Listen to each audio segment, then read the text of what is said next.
The question reads here, figure 1.1 is the distance time graph for a skydiver who jumps from a balloon at time t is equal to 0. So this is the point where the skydiver has jumped. The first part of the graph shows the motion of the skydiver from when he jumps until he reaches terminal velocity. Now, the terminal velocity would be the maximum velocity gained by a falling object or a falling skydiver. The initial part of the graph is showing that the skydiver has a changing velocity over here. And the later part, which is a straight line, shows that the velocity is not changing, so he has reached his terminal velocity.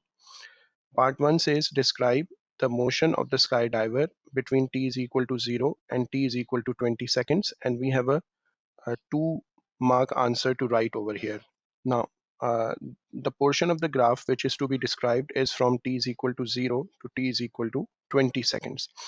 In this portion, we can see that there is a curve portion in the initial part, and after this, there is a straight line going on.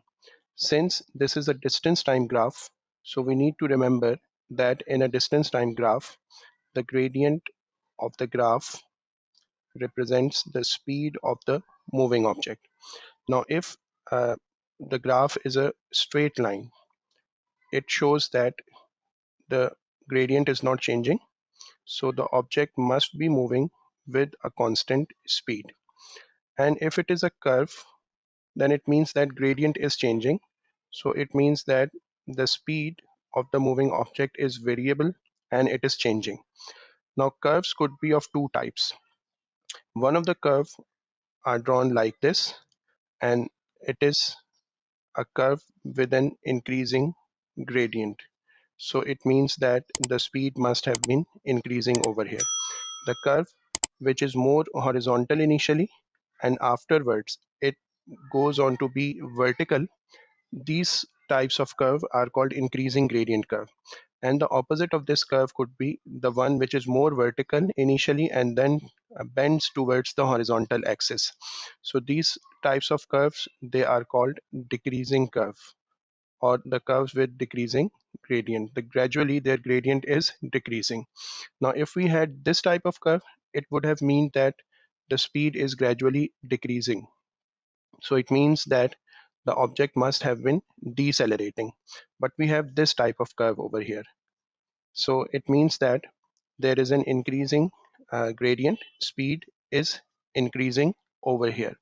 Secondly, we can see that the initial portion of the graph shows that there is a bending in the graph, but the later part is not showing much of the bending. So this difference in the graph shows that there was a more increase observed in the speed of the object, and in the later part the increase of the speed is not that much, so the rate of increase is declining or decreasing. And finally, we have in the later portion we have a straight line over here, which means that the speed is not changing, and now the object is moving with a constant speed in this region. So I'm writing an answer over here for a 2-mark description. From t is equal to 0 to t is equal to 10 seconds, the skydiver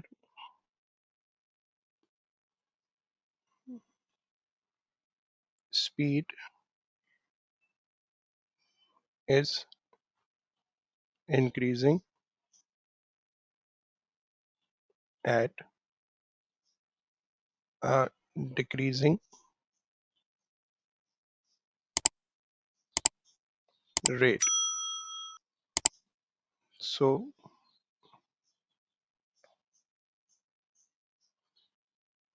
the skydiver was accelerating.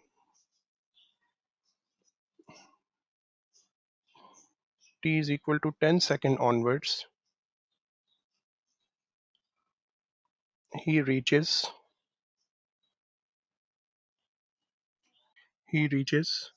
a constant speed. Now the speed after t is equal to 10 seconds is not increasing any further, or in the later part the speed is not increasing. The next part reads, explain the motion of the skydiver between t is equal to 0 and t is equal to 20 seconds in terms of the forces acting on him. Now when he is experiencing the acceleration, it means that the downward force is greater and the upward force is smaller. Downward force is the force of the weight acting on the skydiver, and the upward force would be the resistance caused by the air, and it is dependent on the speed of the object. Initially, the skydiver is falling with a speed which is not large. The air resistance acting could be ignored. But as he falls down, the speed increases. And with the increase in speed, the air resistance is also going to increase. So this upward force would start becoming larger and would be balancing this downward force. And when the two forces have become balanced, now the object or the skydiver starts moving with a constant speed between t is equal to 0 and t is equal to 20 seconds. So I'm writing initially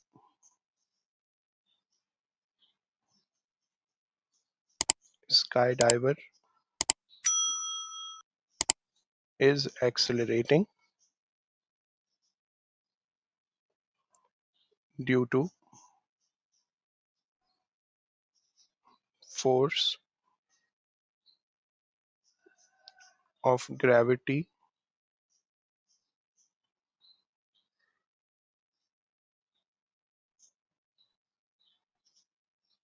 being larger than the air resistance.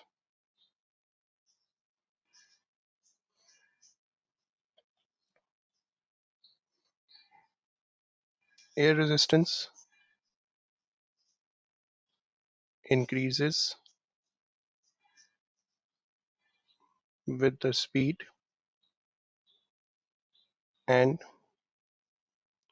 later on balances the force of gravity. When the forces are balanced,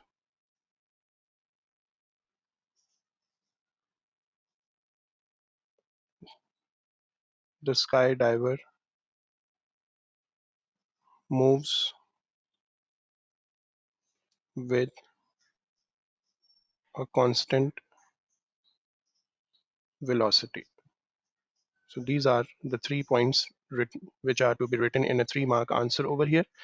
First one, initially there was an acceleration, and the reason was that the force of gravity was greater than the air resistance. The second point is air resistance will not remain the same. It would be increasing as the speed is increasing. And later on, when it has reached a high enough value, it would balance the force of gravity. And when the forces are balanced, there is no resultant force, so the object starts moving with a constant velocity. The next part reads, using figure 1.1, determine the terminal velocity of the skydiver. The terminal velocity, again, it is the highest velocity reached by the skydiver, after which his speed is not increasing. On figure 1.1, indicate any values used for your calculation. Now, the terminal velocity is being shown by the portion of the graph where the graph is a straight line. So on this portion, we could consider any 2 points and then use them in our calculation to find the gradient of this line. So I'm considering a point over here. Its x coordinate could be taken as 25.2, and the y coordinate for this point is 1000. And the second point I'm considering over this line is this one. Its x coordinate could be taken as 45.5, and the y coordinate for this point is 2000. So these are the 2 points which we are considering to find the gradient of this line. Now, to find the gradient from a graph, we need to take 2 points and we need to join them using a triangle. So I'm making a triangle over here, and this is how we join them and connect them with dotted lines. Now I'm going to write these two coordinates and find the gradient using them. Now I've written the 2 points with their coordinates over here. We have to find the terminal velocity, which could be found by finding the gradient of these two using these 2 points. So the formula of gradient is also written here. M is equal to y2 minus y1 upon x2 minus x1. And now I would be using the coordinates to find the gradient. So it is 2000 minus 1000 y2 minus y1 and 45.5 minus 25.2. So it becomes 1000 divided by 20.3, which gives us a value of 49.26. And uh, when we change it into two decimal places, it approximately becomes equal to 49 meters per second. So the terminal velocity we are writing here 49 meters per second for this part.